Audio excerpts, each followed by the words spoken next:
할렐루야. 주일 새벽 첫 시간 기도의 자리로 나오신 모든 성도님들과 온라인으로 함께 예배드리시는 모든 분들에게 하나님의 크신 은혜와 평강이 가득하시기를 주님의 이름으로 축원합니다. 오늘 말씀의 제목은 그리스도 예수 안에 있는 사람들입니다. 그리스도 예수 안에 있는 사람들. 오늘 본문은 로마서의 마지막 장 16장입니다. 로마서는 신학적으로 가장 풍성하고 복음의 진수를 담아놓은 바울의 서신 중 하나로 잘 알려져 있습니다. 바울은 이 편지의 마지막에서 로마 교회 성도들에게 문안 인사를 전하며 그들의 헌신과 사랑을 치하하며 편지를 마무리합니다. 이미 잘 아시는 것과 같이 로마 교회는 바울이 직접 세웠던 교회가 아니었습니다. 바울과 직접적인 관계가 없었던 그 교회 성도들에게 바울이 편지를 보낸 것 자체가 이질적으로 느껴졌을 수 있지만 그는 편지의 말미에서 무려 20명이 넘는 성도들의 이름을 하나하나 언급하며 깊은 애정을 표현하고 있습니다. 이 문화는 단순한 인사 이상의 의미를 지니고 있습니다. 바울은 로마 공동체가 하나님의 나라를 위해 어떤 수고와 섬김을 감당하고 있는지를 알고 있었고 그들의 신앙과 헌신이 바다 건너 고린도까지 전해졌음을 인정해 줍니다. 이름을 부른다는 것은 누군가를 알고 기억하고 사랑한다는 의미입니다. 바울은 그리스도 안에서 하나 된 사람들의 이름을 부르며 공동체의 유대를 강조하고 복음의 능력이 어떻게 문화와 신분, 성별의 경계를 넘어선 새로운 공동체를 만들어냈는지 보여줍니다. 편지의 마지막 장인 로마서 16장은 5부분으로 나누어 볼 수 있습니다. 첫 번째 단락은 1절부터 2절로 편지 전달자 베베의 소개입니다. 로마 교회를 향한 서신을 가지고 도착한 베베 집사를 로마 성도들에게 소개해주고 있습니다. 두 번째 단락은 3절부터 16절로 로마 교회 성도들을 향한 문안 명단입니다. 성경학자들은 당시 로마의 가정교회가 30명에서 50여 명으로 구성되었을 것으로 보는데 그들 중 교회를 섬기던 성도들 중에서 열심을 내던 자들, 하나님과 교회 건축들을 위해 헌신과 섬김을 아끼지 않던 자들을 호명하며 그들을 문안하고 있습니다. 세 번째 단락은 17절부터 20절로 분열자를 경계하는 말입니다. 로마 교회를 분열시키고 나뉘게 하는 자들에 대한 바울의 권면이 전해지고 있습니다. 네 번째 단락은 21절부터 23절로 바울 일행에 대한 소개입니다. 사도 바울이 로마 교회를 향해 편지를 보내는 중에 함께하던 자들을 소개하고 있습니다. 마지막 5번째 단락은 24절부터 27절로 영광의 노래입니다. 편지의 마지막에 위치하면서 로마서의 중심 주제가 담겨있는 하나님의 영광에 대한 이 바울의 노래는 복음의 능력으로 행하신 하나님의 행하심을 묵상하도록 도와줍니다. 오늘 말씀의 제목은 그리스도 예수 안에 있는 사람들입니다. 본문의 말씀을 통하여 바울이 로마 교회에 전하는 편지의 마지막을 함께 나누며 세 가지 영적인 교훈과 기도의 제목을 얻는 시간 되기를 원합니다. 첫째로 복음의 능력으로 살아가는 자들입니다. 복음의 능력으로 살아가는 자들입니다. 로마서 16장은 사도 바울의 인사로 편지를 마무리하는 장입니다. 그런데 이 마지막 인사는 놀랍게도 한 여성의 이름으로 시작됩니다. 66권의 성경 가운데 복음의 진수를 가장 잘 담아낸 성경 중 하나로 인정받는 이 로마서, 그 편지를 직접 들고 로마 교회를 방문한 이는 다름 아닌 갱그리아 교회 여성 지도자였던 베베 집사였습니다. 1절입니다. 내가 갱그리아 교회 일꾼으로 있는 우리 자매 베베를 너희에게 추천하노니. 아멘. 갱그리아는 고린도에서 동쪽으로 8km 정도 떨어져 있는 항구 도시로 고린도의 중요한 교통의 요충지였습니다. 바울은 2차 전도 여행 당시 고린도에 도착하여 브리스길라와 아굴라 부부를 통해 함께 고린도 교회를 세웠는데 그 고린도 교회에서 파송하여 세웠던 교회가 갱그리아 교회였습니다. 사도 바울은 그곳에서 교회의 지도자로 중요한 역할을 감당하고 있던 베베를 자신의 편지의 전달자로 삼았습니다. 그러나 이 역할은 단순한 배달이 아니었습니다. 당시에는 편지를 받은 공동체 앞에서 직접 편지를 읽고 내용을 설명하고 때로는 질문에 답하는 역할까지 감당해야 했습니다. 이는 바울이 베베를 깊이 신뢰했다는 뜻이며 베베가 단순한 여성 성도가 아니라 말씀의 해석자요 복음의 사역자로 세워졌다는 것을 보여줍니다. 베베라 하는 이 이름은 그녀가 헬라인 이방인이었다는 것을 암시합니다. 그리고 홀로 먼 길을 여행했다는 점에서도 당시 여성으로서는 매우 드문 경우였으며 미망인이었을 가능성도 있습니다. 사회적 제약과 불리한 조건을 뛰어넘어 하나님의 부르심에 응답했던 이 여성 베베에 대한 언급은 교회가 당시의 문화와 질서를 넘어서는 공동체였음을 증언하고 있습니다. 교회가 남성과 여성, 유대인과 이방인, 종과 자유인의 구분 없이 오직 복음 안에서 하나 되는 곳이라고 하는 것을 그렇게 바울과 베베는 삶으로, 공동체 안에서의 실제적인 운영의 모습으로 분명하게 증언했습니다. 바울은 이어서 로마 교회의 많은 성도들의 이름을 나열하며 문안 인사를 전합니다. 이 명단은 단순한 인사 이상의 의미를 갖습니다. 그 안에는 로마 사회의 다양한 신분, 출신, 계급이 모두 담겨 있습니다. 노예 출신, 해방된 자유민, 귀족 가문, 심지어 왕족에 이르기까지 서로가 사회적으로는 결코 겸상할 수 없는 존재들이 한 식탁에서 떡을 떼며 서로를 존중하고 섬기며 살아가는 공동체가 교회였던 것입니다. 로마 사회의 신분 차이와 성별의 구분, 계급의 벽은 교회 안에서는 더 이상 의미가 없었습니다. 왜냐하면 그리스도 안에서 모두가 한 가족이었기 때문입니다. 교회는 세상의 질서를 반영하는 곳이 아니라 하나님 나라의 질서를 보여주는 곳입니다. 섬기는 자가 큰 자가 되고 더 사랑하는 자가 인정받는 곳, 그곳이 바로 교회인 줄로 믿습니다. 바울은 로마 교회 성도 한 사람 한 사람의 이름을 불러가며 그들이 그리스도를 따르며 공동체를 위해 헌신한 수고를 귀히 여기고 기억합니다. 그는 먼 고린도에서 편지를 쓰며 하나님의 마음을 담아 그들에게 전해주고 있는 것입니다. 하나님이 너희의 수고를 기억하신다.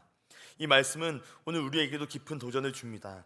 교회는 세상을 따라가는 공동체가 아니라 세상을 이끌어가는 공동체입니다. 교회는 세상의 수준의 윤리와 도덕을 초월하여 하나님 나라의 문화를 실현하는 곳입니다. 그러기에 우리는 어둠을 밝히고 소외된 이웃에게 사랑을 전하며 세상이 감당할 수 없는 빛과 소금의 삶을 살아내야 하는 줄 믿습니다. 사랑하는 성도 여러분, 주님은 지금도 그리스도 안에 있는 사람들을 통하여 새로운 시대를 준비하고 계신 줄 믿습니다. 저와 여러분 모두가 이 고귀한 사명 앞에 믿음과 순종으로 응답하며 우리 각자의 자리에서 하나님 나라의 문화를 선도해 가시는 복된 삶을 살아가는 저와 여러분 모두가 되시길 주님의 이름으로 간절히 축원합니다. 둘째로, 주신 은혜를 지켜가는 자들입니다. 주신 은혜를 지켜가는 자들입니다.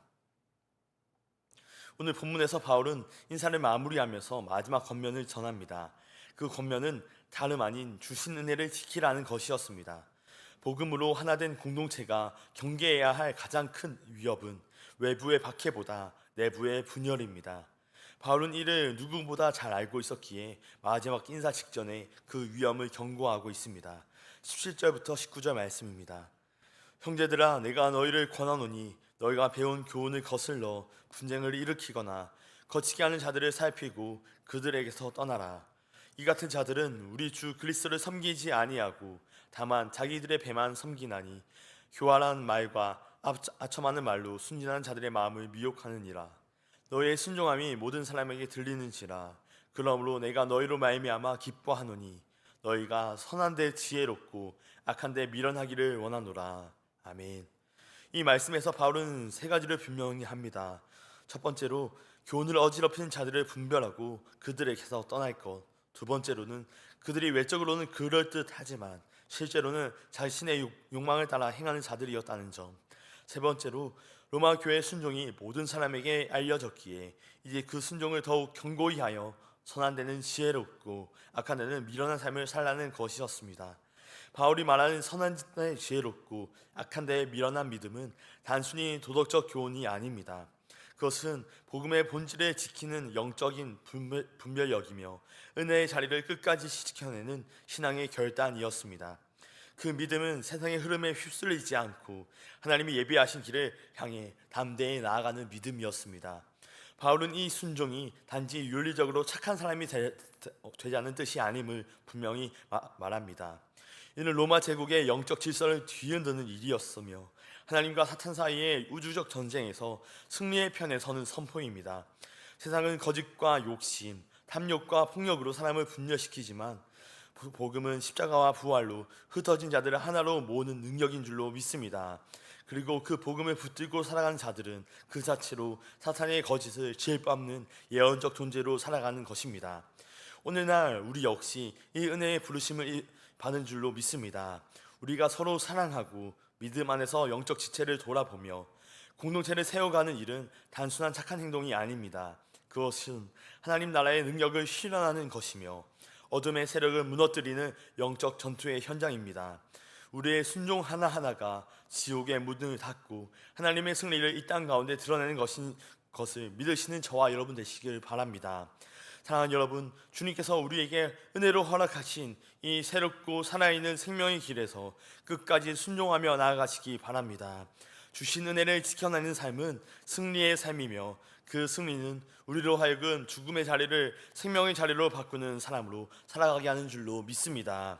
바라기는 저와 여러분 모두가 하나님이 주신 은혜의 길을 굳게 지켜가며 삶으로 복음을 증언하는 존재가 되시기를, 그리고 그 믿음으로 세상을 새롭게 하는 하나님의 사람들로 살아가시는 저와 여러분 모두가 되시기를 주님의 이름으로 간절히 축원합니다. 끝으로 하나님의 영광을 위해 살아가는 자들입니다. 하나님의 영광을 위해 살아가는 자들입니다. 로마서 마지막은 바울의 찬양으로 끝맺습니다. 이 찬양은 단순한 인사가 아니라 복음의 기원과 목적, 그 능력과 결말을 모두 아우르는 송영입니다. 바울은 이 편지를 마무리하며 자신의 복음 선포의 중심이었던 예수 그리스도와 그분을 통해 나타난 하나님의 지혜와 구원을 노래합니다. 25절부터 27절입니다. 나의 복음과 예수 그리스도를 전파함은 영세전부터 감추어졌다가 이제는 나타내신 바 되었으며 영원하신 하나님의 명을 따라 선지자들의 글로 말미암아 모든 민족이 믿어 순종하게 하시려고 알게 하신 바 그 신비의 계시를 따라 된 것이니 이 복음으로 너희를 능히 견고하게 하실 지혜로우신 하나님께 예수 그리스도로 말미암아 영광이 세생 무궁하도록 있을지어다. 아멘.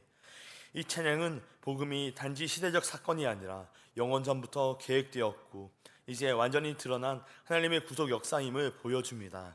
바울은 편지 서두 1장 2절에서 복음이 선지자들을 통하여 미리 약속되었던 것임을 언급했고, 여기 마지막에서도 다시금 같은 메시지를 되새기며 그 복음의 핵심인 예수 그리스도를 통하여 모든 민족이 믿고 순종하게 하신 하나님의 뜻을 선포합니다. 하나님께서 이루신 이 구원의 역사는 영원히 노래되어야 할 영광의 사건입니다. 바울은 에베소서에서 위로부터 임한 하나님의 은혜를 강조하며 구원을 전했다면, 로마서에서는 죄와 죽음 아래 있던 인간을 끌어올리신 하나님의 구속을 통해 아래로부터 위로 향하는 구원의 여정을 보여주고 있습니다. 로마서는 바로 우리가 살아가는 현실, 죄의 무게, 세상의 질서, 그리고 복음이 어떻게 그것을 전복하였는지를 보여줍니다. 그러기에 로마서에는 우리가 살아가는 삶의 처절한 이야기가 담겨져 있습니다. 세상이 세워놓은 힘의 질서와 논리로 인해 생겨나버린 폭력과 고통, 배제와 소외, 철저한 눈물의 현실을 뒤집으신 십자가의 구원의 능력을 목도했던 바울은 로마서를 통하여서 그 진리를 전해주고자 했던 것입니다. 영광의 십자가, 그 안에 담겨있는 복음의 강력한 능력을 바울은 노래했고, 또 그 노래를 로마 교회 성도들이 함께 부르도록 초청하며 또한 우리에게까지 그 초청장이 전해진 줄로 믿습니다. 이 복음의 능력은 단지 과거의 교리나 미래의 소망이 그치지 않습니다. 오늘 여기 우리의 삶을 변화시키는 힘인 줄로 믿습니다. 로마 시대 철학자 아리스티데스는 황제에게 기독교인들을 이렇게 소개하며 보고했습니다. 그들은 서로 사랑하며 과부를 돌보고 고아를 구해냅니다. 가난한 이를 위해 금식하고 낯선 이를 가족처럼 대하며 자기 가진 것을 아낌없이 나눕니다. 그러나 결코 자신들의 선행을 자랑하지 않습니다. 마치 보석을 숨기듯 감춥니다. 이것이 바로 복음을 살아낸 공동체의 모습입니다. 복음을 통해 변화된 삶이 곧 하나님의 영광을 드러내는 삶입니다. 복음은 우리로 하여금 죄와 사망의 권세에서 벗어나게 할 뿐만 아니라 억압과 불의, 고통과 눈물의 자리를 자유와 평화, 사랑의 자리로 변화시키는 힘인 줄 믿습니다. 그 구원의 능력을 힘입은 우리는 바울과 같이 또 로마 교회의 성도들과 같이 하나님께 영광을 돌리는 자들로 살아갈 수 있는 줄 믿습니다. 바라기는 복된 주일 드려지는 모든 예배를 통하여 우리에게 베푸신 복음 가운데 담겨있는 그 하나님의 놀라운 은혜를 깊이 경험하시며 또 그러한 은혜를 일상 가운데 나누며 참된 그리스도인 그리스도 예수 안에 있는 자로 살아가시는 저와 여러분 모두가 되시기를 주님의 이름으로 간절히 축원합니다. 기도하겠습니다. 사랑과 은혜가 충만하신 하나님 아버지, 주님 주신 하루를 열어가는 새벽 첫 시간, 오늘도 우리의 걸음을 인도하여 주시고 주의 말씀을 통하여 은혜 주시니 참으로 감사드립니다. 그리스도 예수 안에서 우리를 불러주시고 구원의 은혜를 누리게 하심에 또한 감사드립니다. 주님이 주신 복음의 능력을 따라 세상을 변화시켜가는 빛과 소금의 삶을 살아가게 하여 주시옵소서. 주어진 은혜를 지키고 선물로 주신 거룩한 공동체 안에서 서로를 세워가며 사랑으로 역사하시는 믿음을 따라 순종함으로 복음의 능력을 경험하는 우리 모두가 되게 하여 주시옵소서. 오직 우리 주 하나님의 영광을 위해 살아가기로 결단할 때 도우시는 성령의 역사를 경험케 하여 주옵시고 날마다 참된 그리스도인으로 살아가도록 인도하여 주시옵소서. 이 시간 주님의 전에 나와 간절한 기도의 제목과 함께 올려드리는 귀한 예물의 손길들이 있습니다. 이 예물이 쓰이는 곳마다 주의 나라가 확장되고 복음을 통한 생명 구원의 역사가 왕성히 일어나도록 함께하여 주시옵소서.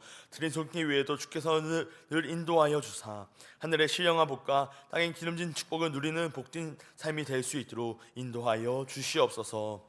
복된 주일을 보냅니다. 드려지는 모든 예배 속에서 성령께서 임재하여 주옵시고 은혜와 영광이 충만한 시간들 되게 하여 주시옵소서. 우리 구주 예수 그리스도의 이름으로 감사하며 기도하옵나이다. 아멘.